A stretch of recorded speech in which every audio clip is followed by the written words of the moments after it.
Hello everyone, I am Shivam Pasari and welcome to Asian Academy. So as you can see from the title of this video, in this video we'll solve a question on the topic of simplification, and the question is as follows. Find the value of 1 minus 1 by 3 into 1 minus 1 by 4 into 1 minus 1 by 5 all the way up to 1 minus 1 by 100.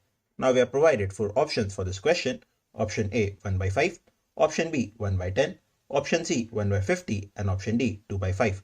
So this was our question on the topic of simplification, and I would like you to try this question first by yourself and then come to this video for the solution.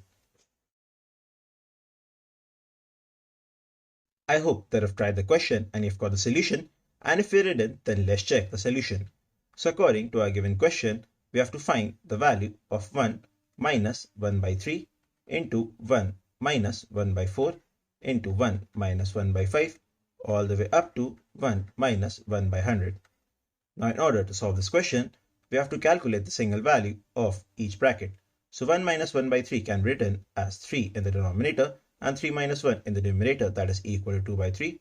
Same for the second bracket, 4 in the denominator and 4 minus 1, that is equal to 3 in the numerator. Then the third bracket is equal to 4 by 5 and all the way up to 1 minus 1 by 100 is equal to 99 by 100. Now this 3 and this 3 will get cancelled, this 4 and 4 will get cancelled, and all the others number will also get cancelled except the number 2 and 100. So our final answer is equal to 2 by 100, and upon simplification it is equal to 1 by 50. So our final answer is option number C, 1 by 50.